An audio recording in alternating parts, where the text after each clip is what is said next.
Hello बच्चों, welcome to Disha class. तो चलिए बच्चों, आज हम देख रहे हैं प्रैक्टिस सेट 28। तो प्रैक्टिस सेट 28 है सिंप्लीफाई करना है, हमें सिंप्लीफाई करना है। इसके लिए हमें फॉर्मूला यूज हुआ है a the raised to the power of m divide a the raised to the power of n is equal to a the raised to the power of m minus n। तो यहाँ पे हमें use करना है formula minus वाला। तो जो हमने 27 देखा था वहां पे मल्टीप्लाई का साइन था, इसके लिए यहाँ पे प्लस का हमने फॉर्मूला यूज किया है, और यहाँ पे डिवाइड है तो यहाँ पे हमें माइनस का फॉर्मूला यूज करना है।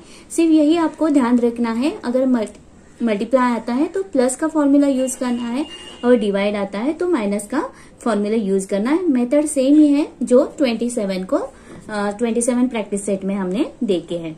तो देखते हैं, फर्स्ट वाला सम है हमारा a the raised to the power of 6 divide by a the raised to the power of 4। Okay, तो यहाँ पे जैसे हमने पहले किया है वैसे उसी तरह से हमें सॉल्व करना है। a तो 6 माइनस 4 ये कैसे आया, जो हमने फॉर्मूला यूज किया इसी तरह से। तो यहाँ पे फॉर्मूला लिखना हमें कंपलसरी है बच्चों, divide by n the raised to the power of, और यहाँ पे a the raised to the power of m minus n। Okay, ये कंपलसरी आपको लिखना है।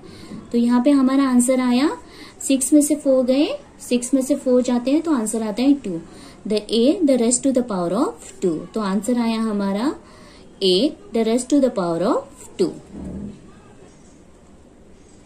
तो यहाँ पे आएगा m 5 माइनस 8।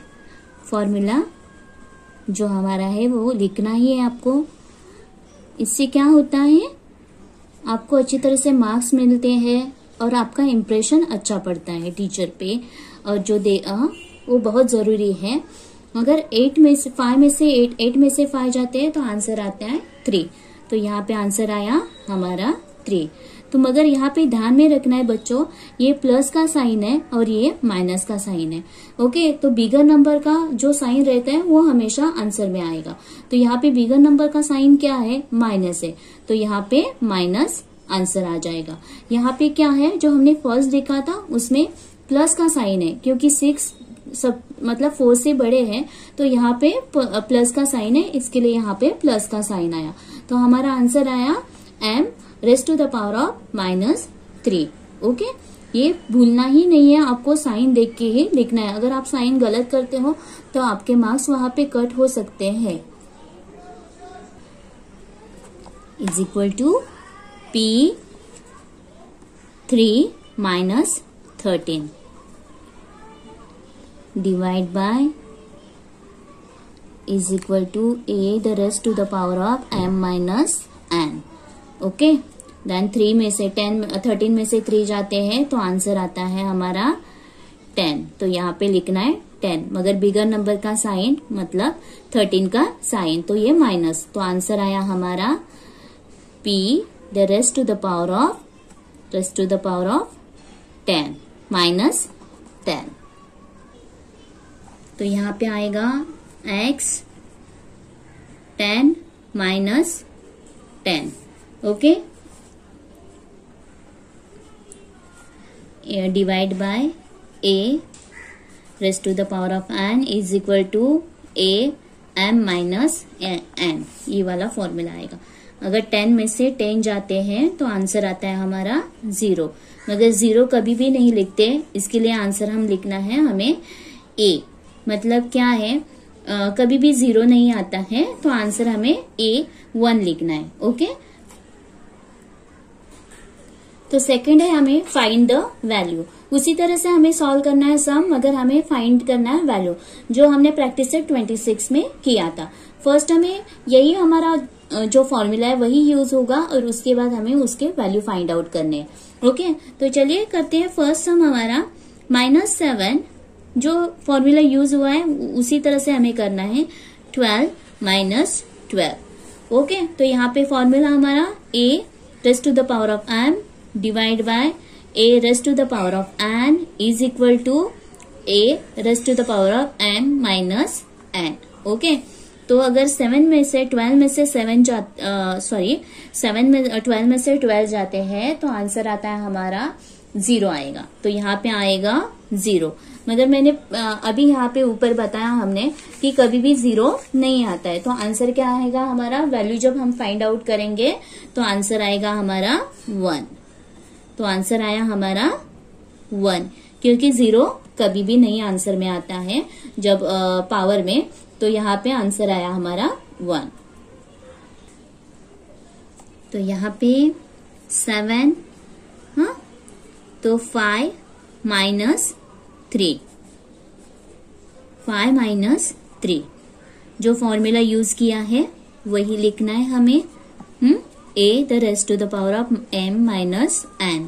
ओके, देन 7, अगर 5 में से 3 जाते हैं तो आंसर आता है हमारा 2। तो यहाँ पे लिखना है 2।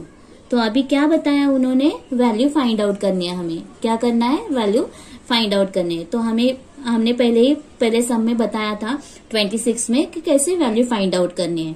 तो यहाँ पे क्या, 7 the raised to the power of 2, मतलब यहाँ पे क्या 7 का मल्टीप्लीकेशन आएगा 2 टाइम्स। तो 7 का मल्टीप्लाई करेंगे हम 2 टाइम्स। तो 7 का आंसर क्या आया हमारा 49। तो यहाँ पे आंसर आया हमारा 49। ओके, आई होप आपको समझ में आया होगा। फर्स्ट क्या करना है हमें, जैसे हमने सम सॉल्व किए उसी तरह से पूरा करना है। उसके बाद यहाँ पे जो आंसर आएगा, मतलब कितना भी आएगा, अगर 7 the rest of the power of 4 तो 7 का 4 टाइम्स मल्टीप्लाई करना पड़ेगा। तो यहाँ पे अगर आया है 7 the raised to the power of 2, तो 7 का हमें 7 टाइम्स मल्टीप्लाई करके उसका वैल्यू फाइंड आउट करना है। तो 7 7 जा 49 हमारा वैल्यू आया।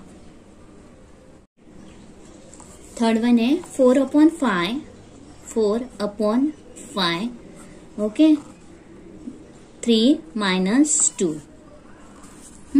तो यहाँ पे जो हमने फॉर्मूला यूज किया है, a raised to the power of n divide by a raised to the power of n is equal to a the raised to the power of m minus n। Okay, यही formula हमें use करना है और अब हमें value find out करना है। कुछ भी डिफिकल्ट नहीं है। 3 में से 2 जाता है तो आंसर आता है 1। अगर ये हमें 1 टाइम फाइंड आउट करना है वैल्यू, तो यहाँ पे क्या दिया है, पावर 1। अगर 1 तो आंसर आया, एक ही है तो एक ही बार आएगा। तो आंसर है हमारा 4/5, ये हमारा आंसर हुआ। तो इसका वैल्यू क्या आया, 4/5। Okay, then 6th one, last one हमारा सम है 4 7 माइनस 5। हमारा फॉर्मूला जो यूज किया है हमने वो a the raised to the power of m minus n। तो 4 में से 7 में से 5 जाते हैं तो आंसर आता है 2। तो हमें क्या करना है, अभी वैल्यू फाइंड आउट करना है। तो वैल्यू फाइंड आउट करने के लिए हमें क्या करना पड़ेगा, जो हमने 26 में देखे हैं, the 4 the raised to the power of 2, मतलब 4 का हमें 2 टाइम्स मल्टीप्लाई करना है। तो इज इक्वल टू 4 इंटू 4। तो 4 इंटू 4 क्या आंसर आया हमारा 16। ओके, ये हो गया हमारा आंसर। तो ये लास्ट वाला सम था आपका, एक बार जरूर कीजिएगा घर पे प्रैक्टिस, हाँ, तो आपको समझ में आएगा। और बताइएगा मुझे, अगर वीडियो पसंद आया तो शेयर करें, लाइक करें और सब्सक्राइब जरूर कीजिएगा। Thank you.